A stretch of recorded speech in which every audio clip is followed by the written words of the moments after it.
जय जिनेंद्र, जय माता जी। मैं हूं पंडित युगवीर जैन। हमारे आज की इस वीडियो में हम एक ऐसी कुंडली पर चर्चा करेंगे। इसके अंदर एक ऐसे व्यक्ति की कुंडली है, ये हमारे मित्र की कुंडली है जिसमें बहुत सारा पैसे का लॉस हुआ है। तो लाइव एग्जाम्पल के साथ हम इस कुंडली को रिसर्च करके बताएंगे ताकि लोग इसे समझ सके कुंडली का प्रेडिक्शन कैसे होता है, कैसे देखा जाना चाहिए। कई लोग हमसे पहले कई सालों से बोलते आए कि कुछ कुंडली के भी आप प्रेडिक्शंस डालिए। तो इस सीरीज़ में हमने हमारे एक मित्र की कुंडली ली है। देखिए, ये धनु लग्न की कुंडली है। इसमें लग्न का मालिक 8वें घर में उच्च का है, तो ये विरासत में संपत्ति बताता है। और इनको इनके पिता से दुकान मिली, इनको मकान मिला, तो इनको दुकान मकान पिता से मिला। और भाग्य का मालिक, नवम भाव का मालिक सूर्य पंचम भाव के मालिक के साथ लग्न में है, मित्र क्षेत्री है दोनों, यानी ये भी पैतृक संपत्ति के प्रबल योग बने। इसलिए दुकान मकान इनको अपने माता पिता से इन्हें हासिल हुआ है। दूसरी बात, अगर हम यहाँ पे देखें, इनका धन स्थान का मालिक भाग्य भाव में राहु के साथ है, शनि राहु। अब ये 20 साल की उम्र से ये भाई साहब ने अपनी मेहनत से, क्योंकि इनके जो बड़े भाई थे सब अपना हिस्सा वगैरह शादी होने के बाद लेकर दुकान खाली कर कर चले गए थे, तो इन्होंने अपनी मेहनत से लाखों रुपया बनाया।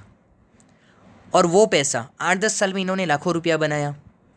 लेकिन वो पैसा इनके पास कोई पार्टनरशिप में कोई इंसान आया और वो लाखों रुपया का इनका नुकसान करके चला गया, फ्रॉड करके, चीटिंग करके चला गया। उसके बाद से इनका डाउनफॉल आ गया। देखिए, धनेश शनि राहु भाग्य भाव में है, तो ऐसे में ये बात पक्की हो जाती है कि ऐसे इंसान को पैसे का लॉस लगेगा। धन को राहु का ग्रहण, यहाँ पे श्राप लगा हुआ है शनि राहु का, तो ऐसे में पैसे का डिसीजन बहुत सोच समझ के लेना चाहिए।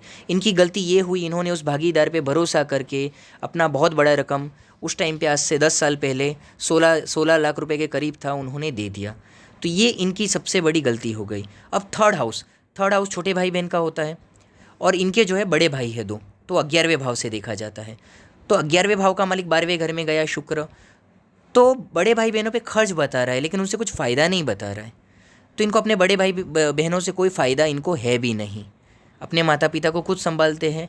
दूसरी बात, शुक्र नवमांश कुंडली में आप देखो तो नीच का है, उस पर हमने नीच का एरो भी किया है। तो इनको वैसे भी इनको बड़े भाइयों से कोई फ़ायदा नहीं होता है, यहाँ पे कोई फ़ायदा नहीं है इनको। दूसरी बात कि इन्होंने इतना पैसा कमाया, उसके पीछे मंगल सूर्य भाग्य का मालिक लग्न में, पंचमेश लग्न में, दोनों भाग्य, एक पहला भाग्य नवा भाव, नवे भाव से नवा भाव यानी कि 5वां भाव, दोनों भाग्य भाव के मालिक लग्न में। इससे इन्होंने इतना बड़ा पैसा देखा, इतना सक्सेस देखा ज्वेलरी की लाइन में, जवाहरात की, जेमस्टोन की लाइन में, मंगल सूर्य के कारण। तो ये चीज़ की वजह से इन्हें इतना फ़ायदा मिला। लेकिन हमने लॉस का एक सबसे बड़ा योग यहाँ पे देखा, धन के मालिक का, जिस तरह शनि राहु के साथ यहाँ पे जो योग बना है, धन के मालिक शनि का राहु के साथ जो योग यहाँ पे बना है, श्रापित योग, तो इस तरीके से इनके पैसे को खा रहा है। ऐसी एक नहीं, ऐसी हम कई सारी कुंडलियाँ देख चुके हैं। ऐसे लोग लाखों करोड़ों रुपए खो देते हैं। और 12वें घर का शुक्र, यहाँ पे हम लोगों की पुरानी वीडियो जिन्होंने देखी होंगे उन्हें पता होगा, लैंडलॉर्ड बताते हैं। तो इनके पास प्रॉपर्टी तो है ही, मकान है, दुकान है, लेकिन फिर भी आर्थिक मामला संघर्षमय बताता है धनेश की स्थिति से। तो आर्थिक संघर्ष तो हो ही रहा है। अब मंगल की दशा में जो 98 से 2005 में इन्होंने पैसा बनाया था, लेकिन 2005 के बाद जैसे राहु की दशा चालू हुई, अब देखिए अगेन राहु वापस नवमांश कुंडली में नीच का है, तो राहु की दशा में ही ऐसा कोई पार्टनर मिला और उसके बाद इन्होंने अपना पैसा खो दिया। अब ये इनका आज की तारीख में भी अगर हम देखें 2021 चल रहा है, तो इनका स्ट्रगल ही चल रहा है, पैसे के मामलों में संघर्ष ही चल रहा है, बिजनेस में संघर्ष चल रहा है। तो इनका 2023 तक ऐसे ही चलने वाला है राहु की महादशा के कारण, क्योंकि राहु भी नवमांश कुंडली में नीच का है।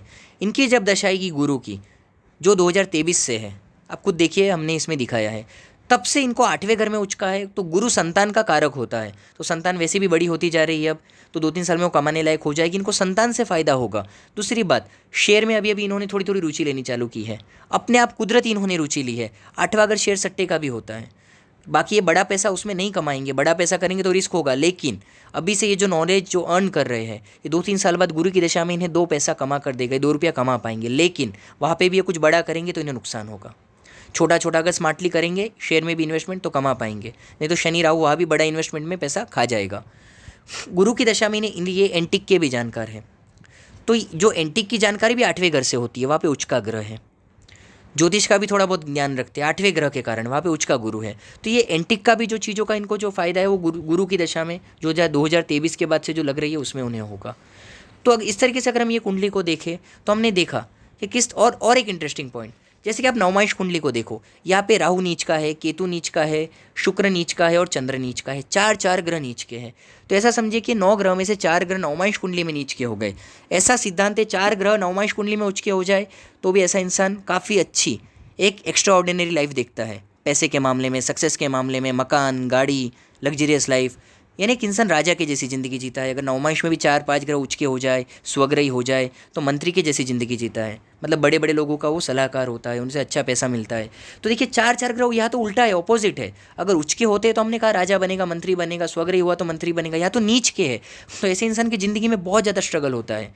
तो वो बात भी यहाँ पे सही हो रही है, बहुत ज़्यादा स्ट्रगल है पैसे के मामले में।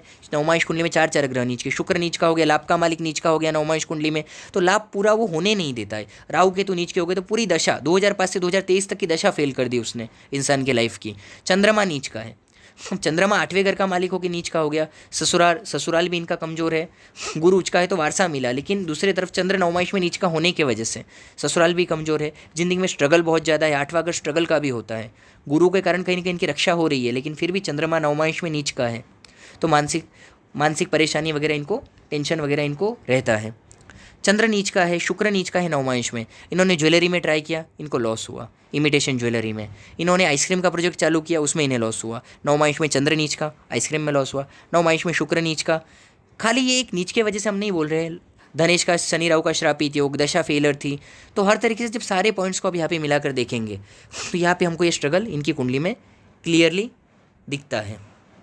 सबसे बड़ा बचाने वाला एक ही पॉइंट है यहाँ पे, मंगल सूर्य जो लग्न में बैठे हैं और वहाँ पे बुध भी है, व्यापार का मालिक। सूर्य बुध का बुधादित्य योग भी हो रहा है। तो बिजनेस में दिमाग बहुत है, लेकिन फ़ायदा मिल नहीं पाता है पूरी तरीके से।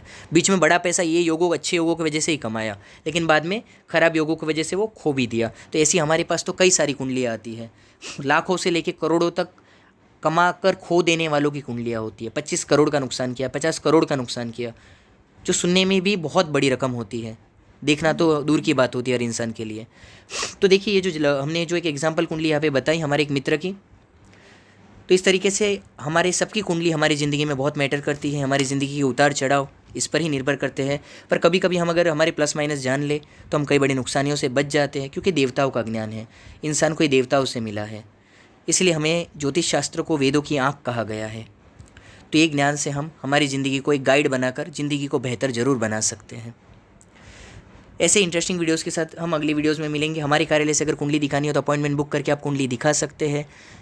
हर तरह के ओरिजिनल जेम स्टोन्स पूरे इंडिया में हमारे से मंगाए जाते हैं। कई सारे देशों से अपॉइंटमेंट बुक होती है। हम कुंडली देख के उनके समस्याओं का समाधान करके देते हैं। आप भी अपॉइंटमेंट बुक करके अपनी समस्याओं का समाधान प्राप्त कर सकते हैं। धन्यवाद।